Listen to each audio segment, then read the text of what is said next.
வணக்கம் மக்களே. இந்த வீடியோவில் வந்து அப்பா பற்றின கண்டினியூ வீடியோ தான் பார்க்க போகிறோம். இது எங்கள் வீட்டு முந்திரி தோப்பு. இந்த மாதிரிலாம் உழுக்குனா எங்கள் அப்பாவுக்குலாம் செம்ம காண்டாயிடாரு. எங்கள் அப்பா எங்கெல்லாம் முந்திரி தோப்புக்கே நாங்கள் போனதே கிடையாது. சின்ன வயசில் எங்கள் அப்பா மரத்தில் ஏறி பறித்து போடுவாங்க. அப்போ போயிட்டு நாங்கள் பொறுக்கி, அதுவும் அப்பாவே பொறுக்கிட்டு வந்து ஒரு இடத்துல முட்டா வச்சுருவாங்க. நாங்கள் உட்காந்து திருடுறது மட்டும்தான் எங்கள் அப்பா செய்ய விடுவாங்களே. மற்ற எதையுமே செய்ய விட மாட்டாங்க. இங்கெல்லாம் உழுக்குனா பிஞ்சு கொட்டிடும்னு சொல்லிவிட்டு அவங்களுக்கு பயப்படுவாங்க. பிஞ்சு கொட்டிடும், அதெல்லாம் உழுக்கக்கூடாது அப்படின்னு சொல்லி எங்கள் அம்மாவே வாங்கிறதுக்கு பெருக்க போனாங்கன்னா விட மாட்டாங்க. அவங்களே தான் பார்த்து பார்த்து ஒரு ஒரு பழமாக பிரிப்பாங்க. இந்தமாரி காரக்காலாம் பிரிக்க மாட்டாங்க. இப்போ எங்கள் அப்பா இல்லை, அதனால் என்ன பண்ணுறது, பெருக்கிறதுக்கு ஆள் கிடையாது. அதனால் நாங்களே போயிட்டு பிரிச்சுட்டு திருவி எடுத்துகிட்டு முந்திரி கொட்டை வீட்டுக்கு எடுத்துகிட்டு வர மாரி ஆயிடுச்சு நிலமை. இல்லை மாமா பசங்களை கூப்பிட்டுட்டு அப்படியே போய் பிரிச்சுட்டு, இந்த வருஷம் தான் செம்மையாக காய்ச்சிருந்தது அப்படின்னு சொல்லிட்டு இருந்தாங்க. எங்கள் அப்பா அப்பயும் பறித்தாங்க. முந்திரி கொட்டைலாம் போய் ஒரு இத்தனை நாள் கொஞ்ச நாள் பறிச்சிருப்பாங்க. அதுக்கப்புறம் தான் அப்பாவுக்கு இந்தமாரி ஆகிடுச்சு. கீழே விறகடிக்கு போகும்போது விறகை பிடிச்சி இழுக்கும்போது அது கீழே விழ வந்தது. அப்பா குனிஞ்சிட்டாங்க போல் அது கழுத்தில் அடிச்சிருச்சு. கழுத்தில் அடித்ததில் அந்த ஸ்பாட்லேயே அப்பாவுக்கு கை கால் நல்ல செயல் வந்துருச்சு. அப்படியே விழுந்துட்டாங்க. கீழே விழுந்துட்டு பேச முடியாமல் ஏதோ பக்கத்தில் ஒரு தாத்தா பாட்டி வீடு கூப்பிட்டுருந்துருக்காங்க. அவங்க பேரை சொல்லி கூப்பிட்டதும் ஏதோ சவுண்டு கேட்குதுன்னு சொல்லிட்டு போய் பார்க்க போக அப்பா அதுமாரி கீழே கடந்துருக்காங்க. அப்புறம் அவங்க கால் பண்ணி அவங்க சொன்னதுக்கப்புறம் தான் எங்களுக்கு தெரியும். அவங்களாம் சின்ன வயசில் போனது. இந்த கொஞ்சம் பெரிய பிள்ளை ஆனதுமே நாங்களாம் அந்த சைடே போக மாட்டோம். அந்தளவுக்கு அப்பாவே எல்லாத்தையுமே பார்த்துருக்காங்க. இப்போ அப்பா போனதுக்கப்புறம் எதையுமே பார்த்துக்கவே ஆள் இல்லை. அப்பா போனதுக்கப்புறம் தான் தெரியும் அப்பா எவ்வளோ தூரம் எங்களுக்காக செஞ்சுருக்காங்க, என்னென்னதெல்லாம் பார்த்துருக்காங்க. இதுதான் நமக்கு தெரியும் எவ்வளோ கஷ்டமாக இருக்குது எல்லாம் செய்கிறதுக்கு. அப்பா இல்லாத போது தான் தெரியுது அப்பா எவ்வளோ நம்மளுக்கு உதவியாக இருந்திருக்காங்க, எவ்வளோ சாக்ரிஃபைஸ் பண்ணியிருக்காங்கன்றது. இப்போ அம்மா சொல்லி அழும்போது தான் நிறைய விஷயமே தெரியுது. இந்த மூவிலலாம் ஒருத்தவங்க இறந்ததுக்கப்புறம் அவங்க என்னென்னலாம் சாக்ரிஃபைஸ் பண்ணியிருக்காங்க, எவ்வளோ விஷயம் நம்மளுக்காக செஞ்சுருக்காங்கன்றது அதுக்கப்புறம் தான் அப்படியே ஒரு இமேஜினேஷனாக காமிப்பாங்க. அந்தமாரி நிறைய விஷயம் எங்கள் அப்பா இருந்ததுக்கப்புறம் தான் எங்கள் அப்பா எங்களுக்காக என்னென்ன செஞ்சுருக்காங்கன்றதே எங்களுக்கு தெரிய வருது. அந்தமாரி தெரிய வரும்போது அந்த மூவியில் அவங்க நினச்சி பார்ப்பாங்களா, அந்தமாரி நாங்கள் நினச்சி பார்க்குறோம். அதுக்கப்புறம் தஞ்சாவூர் அழைச்சிட்டு போயிட்டு முதல் நாள் அழைச்சிட்டு போனது நைட்டு 12 மணிக்கு மேலே தான் அங்கே போய் ரீச் ஆகிருப்பாங்க போல். அப்போ வந்து அட்மிஷன் போட்டு எமர்ஜென்சியில் வச்சுருந்தாங்க. அதுக்கப்புறம் ஐசியூக்கு மாற்றிட்டு அதுக்கப்புறம் தான் ட்ரீட்மெண்ட் ஸ்டார்ட் பண்ணாங்க. அப்பயுமே போனோடனே சொன்னாங்க, இப்படி ஆகலாம் அப்படி ஆகலாம், நடக்கிறதுக்கெலாம் வாய்ப்பு கிடையாது, கை கால்லாம் திரும்ப வராது அப்படின்லாம் சொல்லிட்டாங்க. அப்படி ஒன்று டாக்டர் சொல்லும்போது எங்கள் அம்மா உட்காந்துட்டு செம்மையாக ஃபீல் பண்ணி அழுதுகிட்டே இருப்பாங்க. அப்பா இதற்கு போய் இந்த மாதிரி அழுதுறாதம்மா, அப்புறம் அப்பாவுக்கு வந்து பிபி லோ ஆகிடும். பிபியே ஃபஸ்ட்டு எங்கள் ஓபிலே பிபி வந்து ஸ்டேபிளாக இல்லை. அப்புறம் வந்து 2 குளுக்கோஸில் அந்த ஏதோ மருந்து போட்டு அது மூலியமாக தான் குளுக்கோஸில் பிபி வந்து ஸ்டேபிளாக வச்சுருந்துருக்காங்க. அதுக்கப்புறம் அங்கே போயிட்டு ஒரு 1 டேவா 2 டேஸாக தெரியல, அதுக்கப்புறம் தான் பிபி வந்து ஸ்டேபிளாக ஆச்சு. எங்கள் அப்பாவோட மெமரிஸ்னு பார்த்திங்கன்னா இந்த டீ கடை தான். எங்கள் அப்பா இருக்கும்போது எங்கள் அப்பா கூட ஒரு வீடியோ எதுவுமே அதான் ஒரு வீடியோ பண்ணணும் அப்படின்னு நினச்சிட்டு தான் எங்கள் அப்பா கூட பண்ண முடியாமல் போயிடுச்சு. எதுவுமே வைக்கல எங்கள் அப்பாவுக்காக. எங்கள் அப்பா ஒரு பேசுகிற மாரி எங்கள் அப்பாவை ஒரு வீடியோ எடுத்து வச்சுருந்தாலும் அதையாவது பார்த்துட்டு வரலாம். அப்படி கூட எங்கள் அப்பாவை எதுவுமே நாங்கள் எடுத்து வைக்கல. இது இன்னும் கஷ்டமாக இருக்குது. அதுக்கப்புறம் அங்கே ஐசியூ கேரில் இருந்துட்டு அப்புறம் எம்ஆர்ஐ ஸ்கேன் எடுக்க சொன்னாங்க. அப்போ எம்ஆர்ஐ ஸ்கேன் எடுக்க போனப்போ அந்த கழுத்தில் பெல்ட்டு மாரி போட்டிருப்பாங்க. அந்த கழுத்தை அசையக்கூடாதுன்னு சொல்லிட்டு ஒரு பெல்ட் அங்கே ஓபிலே எழுதி கொடுத்து அங்கேயே போட்டாங்க கழுத்தில். அது ஐசியூ காரில் இருக்கக்குள்ளே சரியாக பார்க்காம விட்டுட்டாங்க போல். அந்த அப்பா அசையாமலே படுத்ததுக்கும் அந்த பெல்ட்டு போய் நல்லா பின்னால் இருக்கிற அந்த தலையில் வந்து அழுத்திட்டு இருந்ததால் அங்கே லைட்டாக காயமாயிடுச்சு. காயமாகி ரொம்ப அது சின்னதாக தோல் உறிஞ்ச அளவுக்கு தான், லைட்டாக தான் அந்த காயம் இருந்துச்சு. அதை அவங்க பார்க்காம விட்டாங்க. அவங்க எம்ஆர்ஐ ஸ்கேன் எடுக்க போகிற அன்றைக்கி தான் நாங்கள் பார்த்தோமே. அப்புறம் வந்து அதுக்கு டெய்லி ட்ரெஸ்ஸிங் பண்ணுவாள் என் தங்கச்சி ஜீவா தான் ஃபுல் அண்ட் ஃபுல் எங்கள் அப்பா பார்த்துக்கிட்டதே மோஸ்ட்லி அந்த ஹாஸ்பிட்டலில் ஒவ்வொன்றுத்துக்கும் ஓடி ஓடி ஓடி ஓடி எல்லா டாக்டர்ஸ்டையும் கேட்குறது, ஒன்று ஒன்று பார்த்து பார்த்து செய்கிறது எல்லாம் அந்த மெடிக்கல் ஃபீல்டில் இருக்கிறதால ஒவ்வொன்றும் அவளுக்கு தெரிஞ்சதால எல்லாத்தையுமே அவள் தான் இருந்து பார்த்துக்கிட்டா. அப்படி பார்த்துக்கிட்டுமே என்ன சொல்கிறது, ஒரு பிரயோஜனம் இல்லாமலே போயிடுச்சுன்னு தான் சொல்லணும். எவ்வளோ கஷ்டப்பட்டோம், எவ்வளோ அலைஞ்சோம், எங்கெங்கே ஓடணும். அப்பா, வாழ்க்கையில் இந்த மாதிரி ஒரு கஷ்டமோ இந்த மாதிரி ஒரு வலி வேதனை எங்களுக்கு வந்ததே இல்லை, இதுக்கு மேலே வரப்போகிறதும் இல்லை. அவ்வளோதான். அதனாலேயே உலகத்தில் என்னென்ன கடவுள் இருக்கோ, எந்தெந்த கடவுள் எங்களுக்கு பேர் தெரியுமோ எல்லா கடவுளையுமே வேண்டிக்கிட்டோம். ஒரு கடவுள் கூட கை கொடுக்கவே இல்லை. அப்படி நினைக்கும் போது தான் கடவுளே வெறுக்கணும்னு தோணுது. அது அது எங்கள் அப்பாவோட விதியாக இருக்கும் அப்படின்னு சில பேர் நினைக்கலாம். அப்படி விதினாலுமே அப்போ விதிப்படி தான் எல்லாம் நடக்கும்னா அப்போ சாமி எதுக்கு கும்பிடணும்? அப்போ நம்ம கேட்கும்போது ஒரு உயிரை காப்பாற்றி தர முடியல அப்படின்னும்போது இந்த சாமி மேலே வெறுப்பு தான் வந்துச்சு எங்களுக்கு. சாமியே கும்பிடக்கூடாது இனிமேல், எதாக இருந்தாலும் நடக்கிறது தான் நடக்க போகுது, அப்போ எதுக்கு நம்ம சாமி கும்பிட்டுட்டு அப்படின்னு சொல்லி ஒரு வெறுப்பாயிடுச்சு சாமி மேலேயே. எவ்வளோ சாமியை நாங்கள் வேண்டிக்கிறது இல்லாமல் எங்கள் அம்மா வாயில் எங்கள் அப்பா ஹாஸ்பிட்டலில் சேர்ந்ததுலேருந்து ஒரு நிமிஷம் ஆகாமல் சாமி பேரை மட்டுமே தான் முனகிட்டே இருப்பாங்க. என்னென்ன சாமி தெரியுமோ எல்லா சாமி பேரும் முனகிட்டே இருப்பாங்க. ஒரு சாமியுமே எங்கள் அம்மாவுக்கு எங்கள் அப்பாவுக்கும் ஒரு வழி காட்டவே இல்லை. எங்களுக்கு கஷ்டத்தையும் வேதனையும் மட்டும்தான் கொடுத்துச்சு.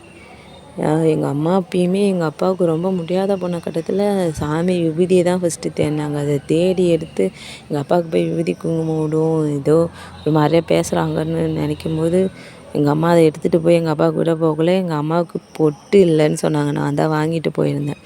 இந்த பொட்டை எல்லாத்தையுமே கொட்டிட்டாங்க. எங்கள் அப்பா இறந்ததுக்கப்புறம் ஒவ்வொன்றும் யோசித்து பார்க்கும்போது ஒன்று ஒன்றும் மூவியில் காட்டுற மாதிரியே இருந்துச்சு. எல்லாமே எங்களுக்கு நடந்தது எல்லாமே மூவியில் காட்டுற மாதிரியே தான் இருந்துச்சு.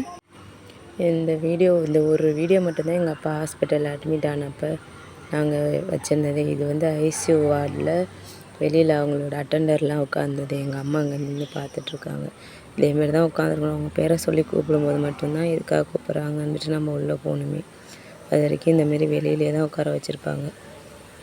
எங்கள் அப்பா அங்கே தஞ்சாவூர் போயிட்டு நான் 2 days அங்கே போகல ஹாஸ்பிட்டலுக்கு. அப்பா என்ன செய்யுதுன்னு கேட்கும்போது அதுக்காக தங்கச்சி வீடியோ எடுத்து அனுப்புனது தான் இந்த ஒரு வீடியோ. இந்த மாதிரி தான் கழுத்தில் இதை போட்டுகிட்டே அப்படியே தான் படுத்துருந்தாங்க அங்கே இருக்கிற வரைக்குமே. அதை கழட்டவே முடியல எங்கள் அப்பாவால். கழட்டுனா கழுத்துக்கு ஏதாவது இன்னும் இன்ஜுரி அதிகமாகிடுமேன்னு சொல்லிவிட்டு அவங்க கழட்டியே விடலை. எங்கள் அப்பா அப்படியும் வேணாம்மா இதை கழட்டி எடுத்துருங்க, இது போட்டிருக்கிறதே எனக்கு ஒரு மாதிரியாக இருக்குது அப்படின்லாம் சொன்னாங்க. எங்கள் அப்பா எவ்வளோ பேசுனாங்க எங்கள்கிட்ட. சொல்லப்போனால் நிறைய காமெடி கூட இந்த சுச்சுவேஷனில் இருந்துட்டு நிறைய காமெடி கூட எங்கள் அப்பா பண்ணாங்க அந்த இடத்துல. அதெல்லாம் ஒரு நேரம் எங்கள் அப்பா அப்படி பேசும்போது பரவாயில்ல, அப்பாவுக்கு பரவாயில்ல, தேடி வந்துடுவாங்க, ஒன்றும் ஆகாது அப்படின்ற நம்பிக்கை தான் அதிகமாக இருந்துச்சு. டாக்டர்ஸ் இப்படி சொன்னாலும் இப்படி ஆகலாம் அப்படி ஆகலான்னு அப்படி சொல்லும்போது கூட நம்ம ஏன் அப்படி ஆகணும்னு நினைக்கணும், நல்லாவே ஆகணும், பாசிட்டிவ் திங்கிங்காகவே இருக்கணும்னு சொல்லி என் தங்கச்சி சொல்லும்போது எல்லாருமே பாசிட்டிவாகவே நினச்சிக்குவோம், நெகட்டிவாக யோசிக்க வேணாம், பாசிட்டிவாகவே யோசிக்கணும்னு சொல்லி பாசிட்டிவாக தான் மோஸ்ட்லி நாங்கள் யோசித்து வச்சுருந்தோம். எல்லாமே பாசிட்டிவாக தான் இருந்து நாங்கள் பேசுனதும் எங்கள் அப்பா ஒன்று எங்கள்கிட்ட சொல்லும்போது எங்கள் அப்பாட்ட போய் நாங்கள் சொல்கிறதுமே பாசிட்டிவாகவே தான் சொல்லுவோம். நீ பயப்படாதப்பா, ஆப்ரேஷன் பண்ணால் சரியாயிடும், நாளைக்கு பண்ணிவிடுவாங்க இப்படியே தான் எங்கள் அப்பா நாங்கள் சொல்லிகிட்டு இருப்போம். எல்லாத்தையுமே எங்கள் அப்பா நம்பினார். நாங்கள் சொன்னது எல்லாத்தையுமே நம்பினார். அம்மா அழுவுனா நீ பயந்துடாதப்பா, அம்மா என்ன சொன்னாலுமே தான் அழுகுது, அதுக்கு ஒன்றும் புரியல நாங்கள் சொல்கிறது, நீ பயப்படாதப்பான்னு அப்படியுமே சொல்லி வச்சோம். அம்மா எப்போயாவது எமோஷ்னலாக போய் அழுது ஏதாவது சொல்லிட போகுது அப்படின்றதுக்காக எங்கள் அப்பாட்ட நாங்கள் இப்படி சொல்லி வச்சுருந்தோம். அம்மா எது சொன்னாலும் நம்பாதான், அம்மா அழுதா நீ பயந்துடாத, ஜீவாவுக்கு தான் எல்லாம் தெரியும், ஜீவா என்ன சொல்லுதோ அதை மட்டும்தான் நீ கேட்கணும், அது மட்டும்தான் நீ உன் மனதில் ஏற்றிக்கணும், நீ மற்ற யார் என்ன சொன்னாலும் நம்பவே கூடாது அப்படின்னு சொல்லி எங்கள் அப்பாவுக்கு எவ்வளவோ சொல்லி எங்கள் மனசை தேர்த்தது இல்லாமல் அதுக்கு பிபி லோ ஆகிடக்கூடாது, எந்த பிரச்சனையும் அதுக்கு ஆப்ரேஷனுக்காக வந்துடக்கூடாதுன்றதுக்காக அது எங்களால் எந்த அளவுக்கு முடியுமோ அந்த அளவுக்கு அதை நாங்கள் நல்லா தான் சொல்லி மனசுலையும் சரி எல்லாத்தையுமே நாங்கள் தேற்றி வச்சுருந்தோம். உடம்பு தான் இந்த கடவுள் கொடுத்த அந்த உடம்பு தான் கடவுள் காப்பாற்றாமல் விட்டுட்டார். பிள்ளைங்களை கூட பார்க்காம போய் ஹாஸ்பிட்டலில் எங்கள் அப்பா சரியாயிடணுன்ட்டு எனக்கு 2 பிள்ளைங்க இருக்குன்றதை கூட மறந்துட்டு நான் ஒரு நிமிஷம் கூட என் பையனை விட்டு நான் இருக்க மாட்டேன். இப்போ பொண்ணு கூட எங்கேயாவது இருந்துருவா விட்டுட்டு பிரிஞ்சு, என் பையன் இருக்கவே மாட்டான். அவன் ஞாபகம் கூட எனக்கு துளி அளவு கூட எனக்கு ஹாஸ்பிட்டல் இருக்க கூட வரவே இல்லை.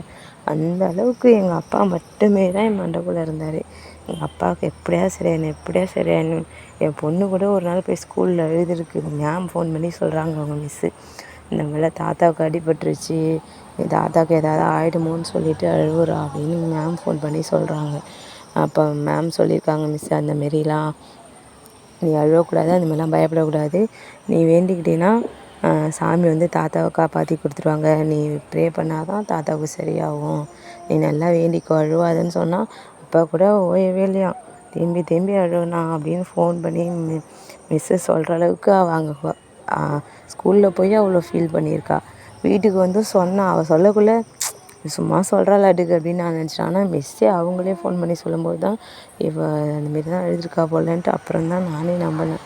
அப்படி என் பொண்ணு அழுது, என் பொண்ணு ஃபீல் பண்ணி, என் பொண்ணு அந்த சாமிகிட்ட வேண்டிக்கிட்டு கூட அந்த சாமி மனசு இடங்கள். அப்போ கூட நான் நினச்சேன், சின்ன பிள்ளை ஃபீல் பண்ணுதே, சரி அதுக்காகாது சும்மா போனால் போதுன்னு தூக்கி போட்டு போயிடும், எங்கள் அப்பாவை எப்படியும் விட்டுருவோம், எங்கள் அப்பாவை எதுவும் பண்ணாது அப்படின்னு தான் நம்பிக்கிட்டே இருந்தேன். அப்புறம் எனக்கு டக்குன்னு என்ன தோணுச்சுன்னா, அப்புறம் அந்த பிச்சைக்காரன் படத்தில் வந்து விஜய் ஆண்டனி அவங்க அம்மா உயிரை காப்பாற்றுக்காக போய் பிச்சை எடுப்பாங்க. அப்போ லாஸ்ட்டாக அந்த பிச்சைலாம் எடுத்துகிட்டு லாஸ்ட்டாக கேட்பாங்க, உயிரை எனக்கு பிச்சையாக தர மாட்டியாம்மா அப்படின்னு அவர் கேட்கும்போது தான் ரொம்ப ஃபீலிங்காக இருக்கும் அந்த படம் பார்க்கும்போது. அப்போ டக்குன்னு அது ஞாபகம் வந்து அப்போ நான் நினச்சேன், கடவுள்கிட்ட நான் கேட்டேன், எங்கள் அப்பாவோட உயிரை எங்களுக்கு பிச்சையாக போட்டுரு, பிச்சையாக கொடுன்னு இந்த ஒரு வார்த்தை தான் அதிகமாக கேட்டது.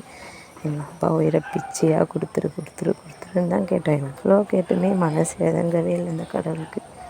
ஆனால் எங்கள் அப்பா வந்து எப்படிப்பட்ட ஒரு வாழ்க்கையை வாழ்ந்துட்டுருக்காருன்றது அவருக்கு போனதுக்கப்புறம் தான் தெரியுது. எங்கள் அம்மா அவ்வளோ ஃபீல் பண்ணுறாங்க, எங்கள் அப்பா போயிட்டாங்கன்னு நினச்சிட்டு நாங்கள் ஃபீல் பண்ணுறதா, இல்லை எங்கள் அம்மா இப்படி தனியாக இருக்காங்கன்னு நினச்சி நாங்கள் ஃபீல் பண்ணுறதானே தெரியல. வாழ்க்கை இந்தளவுக்கு ஒரு திருப்பத்தை கொடுக்கும்னு எங்கள் அப்பா இறந்ததுக்கப்புறம் நினச்சி கூட பார்க்கல நாங்கள். எங்கள் அப்பா இறப்பாருனே ஃபஸ்ட்டு நாங்கள் நினைக்கல. எங்கள் அப்பாவுக்கு அந்த அளவுக்கு ஒரு பிபி, ஒரு சுகரோ, ஒரு அந்த மாரி கூட எதுவுமே கிடையாது. எங்கள் அப்பாவுக்கு இவ்வளோ வயசாகியுமே, எங்கள் அப்பாவுக்கு 60 வயசு, அந்த ஏஜ் ஆகியுமே எங்கள் அப்பாவுக்கு ஒரு சளி பிடிச்சி நாங்கள் பார்த்தது கிடையாது. சளின்றதே இருக்காது எங்கள் அப்பாவுக்கு. அந்த அளவுக்கு இருந்துமே எங்கள் அப்பாவுக்கு ஏன் இப்படி ஆச்சுன்ட்டு அதை எங்களால் ஏற்றுக்கவே முடியல. என்ன சொல்கிறது, எங்கள் அம்மாவுக்கு என்ன ஆறுதல் சொல்கிறதுன்னு எங்களுக்கு தெரியல. எதை சொல்லி எங்கள் அம்மாவை நாங்கள் தேற்ற முடியும். எங்கள் அப்பா இல்லைன்றது எங்களுக்கே பெரிய இழப்பாக இருக்கும்போது எங்கள் அம்மாவுக்கிட்ட போய் நாங்கள் என்ன ஆறுதல் வார்த்தை சொல்கிறதுன்னு எங்களுக்கே தெரியல. இப்போ நான் வந்து 1 இயர் என் பொண்ணு அங்கே யூகேஜி படிச்சுட்டு இருந்தா, இவங்க ஃபாரின் போனதால் 1 இயர் முடிச்சுட்டு நான் இப்போ இங்கே வந்து இங்கேயே ஜாயின் பண்ணிட்டா சீர்காழியில் 1st ஸ்டாண்டர்டு. ஜீவா வந்து நாங்கள் 3 பொண்ணு, நான் அங்கே இருக்கேன். ஃபஸ்ட்டு தங்கச்சி வந்து விழுப்புரத்தில் இன்டர்ன்ஷிப் பண்ணுறா, 2வது தங்கச்சி பாண்டிச்சேரியில் ட்ரைனிங் போயிட்டுருக்கா. 2 பேருக்குமே படிக்க வச்சு படிப்பு முடிஞ்சு இன்னும் ஒரு 3 மாதம் 6 மாதத்தில் வேலைக்கு போக வேண்டியது. எங்கள் அப்பா உட்காந்து சாப்பிட போகிற நேரத்தில் எங்கள் அப்பா இல்லைன்னும்போது அதை எங்களால் ஏற்றுக்கவே முடியல. இன்னும் 3 மாதம்தான் பிஎஸ்சி நர்சிங் படிக்கிறா சின்ன தங்கச்சி, அனஸ்தீஷா. அவளுக்கு இன்னும் 6 மாதம் இருக்குது இன்டர்ன்ஷிப்பு முடிஞ்சு. அது வரைக்குமே எங்கள் அப்பாவை டீ கடை வைக்க வேணாம்ப்பா, நீ ரெஸ்ட் எடுன்னு சொன்னாலுமே எங்கள் அப்பா கேட்கவே மாட்டாங்க. இன்னும் ஒரு 3 மாதம் பஸ்ஸுக்கு காசு கொடுக்கணும், பஸ்ஸுக்கு அப்புறம் எப்படி காசு கொடுக்க முடியும், கடை வச்சா தான் கொடுக்க முடியும்னு சொல்லிட்டு தங்கச்சிக்கு பஸ்ஸு காசு கொடுக்கறதுக்காகவே எங்கள் அப்பா இந்த கடை வச்சார். அது எங்கள் அப்பா இறந்ததுக்கப்புறம் அதை சொல்லி அழுவுறா, எனக்காக தான்ப்பா நீ இப்படி கடை வச்ச, நீ பஸ்ஸு காசு கொடுக்கணும்னு வச்ச, அதனால தான் உனக்கு இப்படி ஆகிடுச்சி அப்படின்னு சொல்லி அவள் அழும்போது ரொம்ப கஷ்டமாக இருக்குது. எங்கள் அப்பா எவ்வளோ கஷ்டப்பட்டார், எவ்வளோ. அப்பா எங்கள் அம்மா சொல்லுவாங்க, இட்லி கடை வைக்கும்போது டெய்லி மாவரைச்சி என் கையை பாரு எப்படி இருக்குன்னு, கையே ஃபுல்லாக அப்படியே கொதனாகிடுச்சு, எங்கள் பாரு அங்கெல்லாம் காயமாகுது, வெந்து போச்சு அப்படின்னு சொல்லி காமிப்பாங்க. ஆனால் எங்கள் அப்பா அந்தமாரி எதுவுமே எங்கள்கிட்ட காமிச்சதே இல்லை. இது பாருங்கள், எங்கள் அப்பா வந்து பெரம்பு கழிக்கிறதுக்கு போய் அந்த முள்ளை பிடிக்கணும், ஒரு கையால் முள்ளை பிடிச்சி ஒரு கையால் தான் அந்த முள்ளை கழித்து எடுக்கணும், அப்போ தான் அந்த பெரம்பு வரும். அந்த பெரம்பு வச்சு தான் இந்த நிறையா அந்த ஊஞ்சல் மாதிரி உட்கார வச்சு இதெல்லாம் செய்வாங்க எங்கள் கொள்ளிடத்தில். நிறையா அங்கே போகிற வழியில் நம்ம பார்க்கலாம். அதை வந்து அவ்வளோ கஷ்டப்பட்டு அதை கழிக்கணும். காலில் கையில் எல்லாத்துலேயும் முள் குத்தும். எங்கள் அப்பாவுக்கு அதை குத்தி குத்தி உள்ளே முள் இருந்து அதை எடுக்காமல் அதை சீடு வச்சுச்சு. எல்லாத்துக்கும் ஜீவாவை தான் கூப்பிடுவாங்க. ஜீவா ஜீவா ஜீவா ஜீவான்னு ஜீவாவை தான் கூப்பிடுவாங்க. ஜீவா தான் முள் எடுத்து விடுமே. அந்த முள் குத்தி குத்தி எங்கள் அப்பா கை காப்பு காய்ச்சே போச்சு. இவ்வளோ கஷ்டப்பட்டு எங்கள் அப்பா வந்து உட்காந்து சாப்பிட்ற டைமில் இல்லாமல் போயிட்டாருன்றது தான் பெரிய வருத்தமாகவே இருக்குது எங்களுக்கு. இந்த வீடு எடுக்கக்குள்ளே தான் எனக்கு தெரிஞ்சது எங்கள் அப்பாவுக்கு எந்த அளவுக்கு அந்த கையில் பெரம்பு கழிச்சு எங்கள் அப்பா கை இந்த அளவுக்கு ஆயிருக்குன்னு. அந்த கையை காட்டுப்பா, அதில் இருக்கான்னு பார்க்கணும் கேட்டேன். அப்போ வந்து காமிக்கிறாங்க. இதில் அந்த ஒரு முள் பட்டாலே எவ்வளோ குடைச்சல் குடையும்னு எங்களுக்கு தான் தெரியும். நாங்கள் போய் அது தெரியாமல் அதில் பிறப்பாங்கான்னு இருக்கும், அதை பிரிக்க போவோம். அப்போ வந்து டக்குன்னு பட்டுட்டு அவ்வளோ குடையும். ஆனால் எங்கள் அப்பா அந்த முள்ளையே தொட்டு வெறுங்கையால் அதை கழிப்பாங்க. அப்பயுமே சொல்லுவோம், போவாதப்பா, இப்படி இருக்குது கை கால்,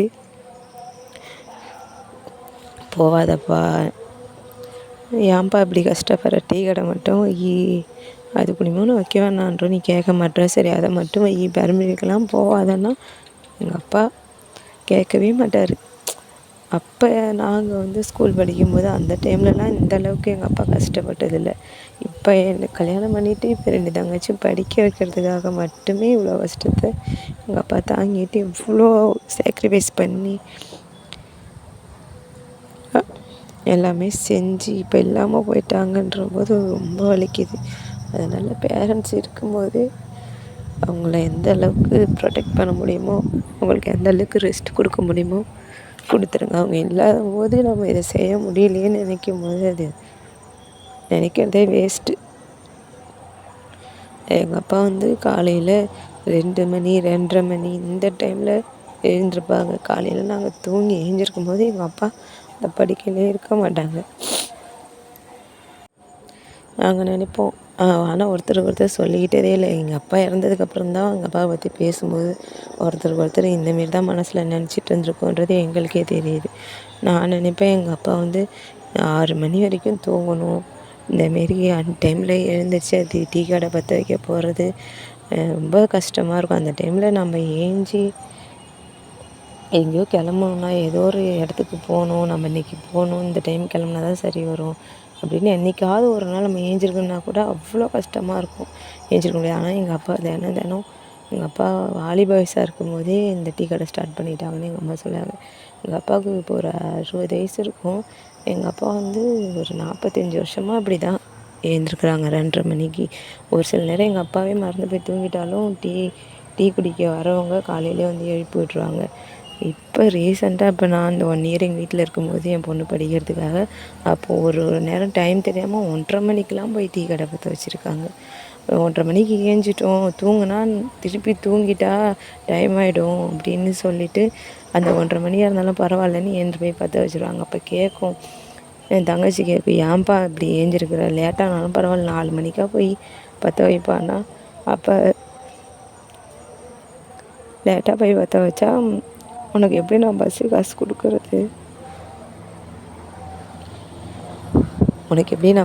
கொடுக்குறது, கொடுக்க முடியாமல் போயிடும். அப்புறம் அந்த 1 மணிலேருந்து 2 மணிலேருந்து இந்த 4 மணி வரைக்கும் சம்பாதிக்கிற அந்த காசு எனக்கு கிடைக்காது,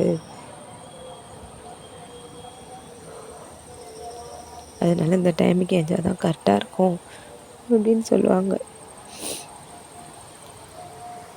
இது வந்து நான் வீடியோக்காகவோ இல்லை ஒரு சிம்பத்தி க்ரியேட் பண்ணுறதுக்காகவோ அழுகலை, அது தானாக பேசும்போது வருது, கண்ட்ரோல் பண்ண முடியல. அவ்வளோ கஷ்டப்பட்டு எங்கள் அப்பா ஒவ்வொன்றத்தையும் எங்களுக்கு பார்த்து செய்யும்போது நாங்கள் பார்த்து எங்கள் அப்பாவுக்கு செய்யணும்னு நினச்ச எதையுமே செய்ய முடியல அப்படின்னு நினைக்கும் போது தான் வலி ரொம்ப அதிகமாக இருக்குது. அதை நினச்சி தான் அழுவது. அட்லீஸ்ட் எங்கள் அப்பாவை ஒரு 6 மணி வரைக்கும் தூங்க வைக்கணும், அந்த பாக்கியமாவது எங்களுக்கு கிடைக்கணும்னு நினச்சோம். மற்ற எங்கேயும் போய் சுற்றி காமிக்கிறது, எங்கள் அப்பாவுக்கு ஒரு நகை வாங்கி ஒரு செயினோ ஒரு மோதிரமோ சம்பாரித்து எங்கள் அப்பாவுக்கு வாங்கி போடுறதை தவிர்த்து அது கூட தேவையில்லை, எங்கள் அப்பாவை ஒரு 6 மணி வரைக்கும் தூங்க வைக்கணும். அதுதான் ஃபஸ்ட்டு எங்கள் எல்லாருக்கும் தோணுது. அந்த ஒரு பாக்கியத்தை கூட எங்களுக்கு இந்த கடவுள் கொடுக்கல. எனக்கு எதுவுமே வேணாம், அவங்கள ஒரு செட்டில் பண்ணிவிட்டேன், நான் போகிறேன்னு சொல்லிட்டு எங்கள் அப்பா எங்களை விட்டுட்டு போன மாதிரி தான் இருக்குது. எங்கள் அப்பாவோட இழப்பை எங்களால் தாங்கிக்கவே முடியல. என்ன சொல்கிறதுன்னு தெரியல. இந்த 2 மணிக்கு ஏஞ்சி 1:30 மணிக்கு ஏஞ்சி காலையில் ஃபுல்லாக டீ கடை வைப்பாங்க. அப்புறம் திருப்பி மதியானம் கடையும் வைப்பாங்க சாயந்தரம் வரைக்கும். நடுவில் ஒரு 1 ஹவர் அந்தமாரி ரெஸ்ட் எடுக்கிறதுனா வீட்டில் படுத்து தூங்க மாட்டாங்க. அந்த டைம்லேயும் கொல்லைக்கு போயிடுவாங்க. நெல் கொல்லைக்கு, முந்திரி கொல்லைக்கு, எல்லாம் இந்தமாரி வெறும் ஒடிக்க போகிறது அப்படின்னு இதுதான் ரெஸ்ட்டு எங்கள் அப்பாவுக்கு. அந்த டீ கடை காலையில் வைக்கிறது, மதியானம் வைக்கிறதுக்கும் நடுவில் எங்கள் அப்பா ரெஸ்ட் எடுக்கிறாங்கன்னா அதுக்கும் வேறு ஒரு வேலை. அதுதான் ரெஸ்ட்டாக எங்கள் அப்பாவுக்கு கிடைக்கும்.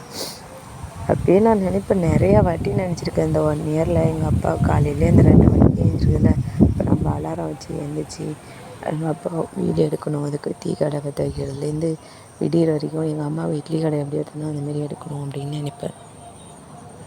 சத்தியமாக அந்த 1 இயர் நாங்கள் இருந்து ட்ரை பண்ணியிருக்கேன். இந்த 1 இயரில் ஒரு நாள் கூட என்னால் எழுந்திருக்க முடியல. எங்கள் அம்மாட்ட சொல்லுவேன், அம்மா இன்றைக்கி எழுந்திருக்கணும்னு நினச்சேன், இன்றைக்கி கூட என்னால் எழுந்திருக்க முடியலம்மா, அப்பா வீடு எடுக்கணும்னு நினச்சேன், எப்படி தான் அப்பா டெய்லிக்கும் எழுந்திருக்குதோ தெரில அப்படின்னு எங்கள் அம்மாட்ட சொல்லிகிட்டே இருப்பேன் நான். எத்தனை நாள், ஒரு நாள் அலாரம் அடிச்சிருச்சு, எடுத்து வீடியோ ஆன் பண்ணிட்டு ரொம்ப இருட்டாக இருந்தது, வீடியோ தெரியல, இதுதான் சாக்குன்னு சொல்லிட்டு போய் படுத்துட்டேன். இந்த டைமில் கண்ணு முழிக்க முடியல, வீடியோ எடுக்க முடியாது, அவ்வளோ நேரம் மூச்சிட்ருக்க முடியாதுன்னு சொல்லிவிட்டு போய் படுத்துட்டேன். இந்தமாரி ஒரு நாள் கூட நம்மளால் முடியல, அவங்களால எப்படி முடியுதுன்னே தெரியல. இதில் எங்கள் அப்பாவோட ஆடியோ இருக்குது, அதனால இந்த வீடியோ அட்டாச் பண்ணுறேன். இந்த வீடியோவை பாருங்கள்.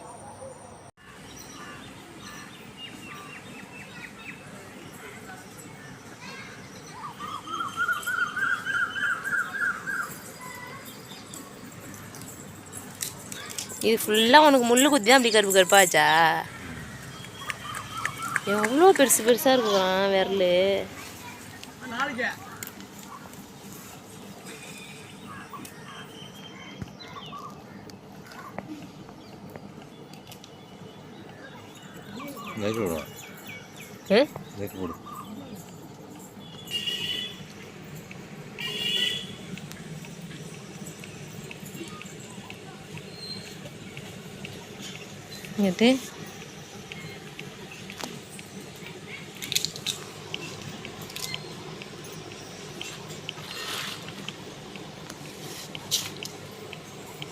இது தூங்குது.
சீடு வருதா?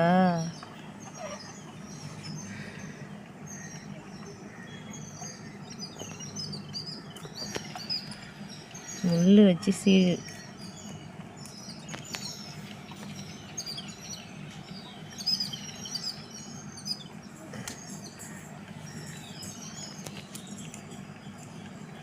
அந்த வகையை காட்டுப்பா. அதால் நீ கழிக்கிறதால அதில் அவ்வளோவா எதுவும் தெரியல. இதான் முள்ளை பிடிக்கிறதா கையா? போகணுமா? சீடு இருக்கு, போதும் உடனே முள்ளு வந்துருக்கும்.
ம் ரத்தம் கருப்பாக தெரியுது முள்ளு மாதிரி.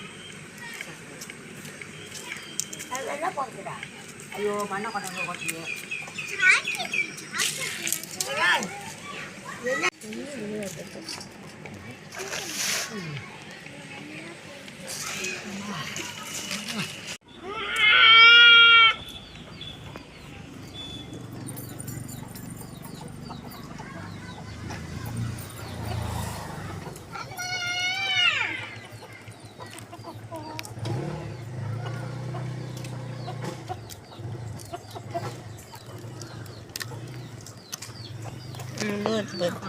கை கால் எங்கே பார்த்தாலும் முள் அடிச்சிடும் அந்த பெரம்பு கழிக்கும் போது. எங்கள் அம்மா ஒரு நாள் சொன்னாங்க, இப்பயுமே அதே தான் சொல்லிட்டு அழுவாங்க. அழுகும்போது கூட ஒரு நாள் எங்கள் அப்பாவுக்கு எப்பயுமே ஒரு நாள் இல்லை, எப்பயுமே அந்த முள் குத்தி ரத்தம் கால்லேருந்து ஓடும் போல். ஒரு காலில் சொரணை இல்லை, ஒரு கால் மரத்த மாரி இருக்குன்னு தான் சொல்லிக்கிட்டே இருந்தாங்க. ஹாஸ்பிட்டலில் போய் காமிச்சோம், அப்பயுமே ஒன்றுமே இல்லைன்னு சொல்லிட்டாங்க. அப்படி சொல்லும்போது ஒரு டைம் பெரம்பு கழிக்கும் போது கால் வழியாக அந்த மரத்து போன காலில் ரத்தம் ஊற்றிருக்கு.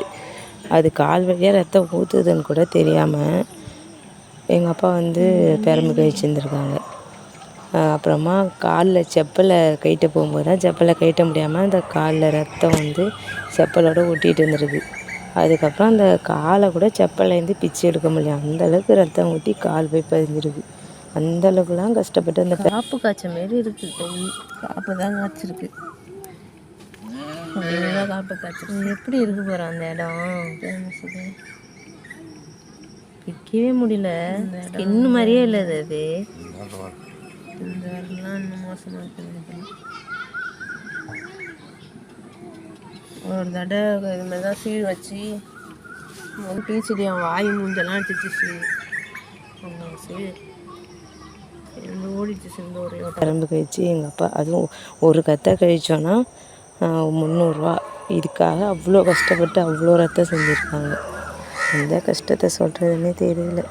அவ்வளோ கஷ்டப்பட்டுமே என்ன பலன் கிடச்சிது? எந்த பலனுமே கிடைக்கல. கஷ்டம் மட்டுமே கடைசி வரைக்கும் பட்டுட்டு போயிட்டாங்க. அந்த அடிப்பட்டதுக்கு அப்புறமும் கூட ஹாஸ்பிட்டலில் இருக்கிறக்குள்ளே எங்கள் அப்பாவுக்கு கஷ்டம் இல்லாத சாவை கூட எங்களால் கொடுக்க முடியல. அவ்வளோ கஷ்டப்பட்டு தான் எங்கள் அப்பாவுக்கு அந்த கடைசி நிமிஷம் கூட போச்சு. அதுதான் இன்னுமே வலிக்குது. எவ்வளோ வலி அந்த கடவுள் எங்களுக்கு கொடுத்தாரு, எவ்வளோ சோதனை. எங்கள் அப்பா அப்படி சொல்லுவார், கடைசியில் உங்கள் கையில் வந்து வாங்கி சாப்பிட போகிறேன், நானும் இருப்பனும் இருக்க மாட்டேனோ, உங்கள் அம்மா தான் எல்லாம் வாங்கி சாப்பிடுவா, நான் இருக்க மாட்டேன் அது வரைக்கும், நீங்கள் சம்பாதிச்சு தான் நான் சாப்பிட போகிறேன் அப்படின்னு சொல்லுவார். இப்போலாம் எங்களுக்கு செம்ம டென்ஷன் வரும். இதேமாரி ஏன் அப்பா சொல்லுது, இதுமாரி சொன்னாலே எங்களுக்கு கோவம் வரும். இதுமாரி சொல்லாதப்பா, நாங்கள் கண்டிப்பாக உனக்கு கொடுப்போம்ப்பான்னு சொல்லுவோம். ஆமாம், நான் தான் இருந்து பார்க்க போகிறேன் அப்படின்னு. அந்தமாரிலாம் பேசக்கூடாது. அதேமாரி எங்கள் அப்பா அப்பயே சொல்லுவார். அதுமாரி சொன்னதாலே இன்னும் தெரியல, அதுக்குள்ளேயே எங்கள் அப்பா எங்களை விட்டு போயிட்டாங்க. அவர் சொன்னது தான் கடைசியில் நடந்திருக்கு. இதுதான் அந்த பெரம்பு முள், இதை பிடிச்சிட்டு தான் கழிக்கணும். இது பாருங்கள் எப்படி இருக்குன்னு, செம்ம ஷார்ப்பு. இந்தமாரி நிறையா இருக்கும். இந்தமாரி பிறப்பாங்க, அது ஒவ்வொன்றுத்துலேயும் போய் கழிப்பாங்க. பாருங்கள், எண்ணெயை பிடிச்சிக்கிச்சு ட்ரெஸ்ஸில், எடுக்கவே முடியாது. எப்படி பிடுங்குறேன் பாருங்கள், அவ்வளோ அப்படி பிடிச்சிக்கும் தெரியாமல் மாட்டிக்கிட்டேன். அப்பா ட்ரெஸ்ஸு மாட்டிக்கிச்சு.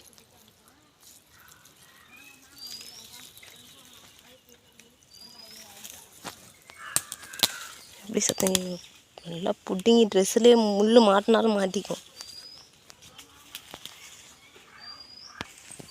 இன்னும் இருக்குது பாருங்கள், அதெல்லாம் பேர்ப்பங்காடு தான். காலையிலே டீ கடையை முடிச்சுட்டு காலையில் வந்துடுவாங்க பெரம்பு கழிக்கிறதுக்கு.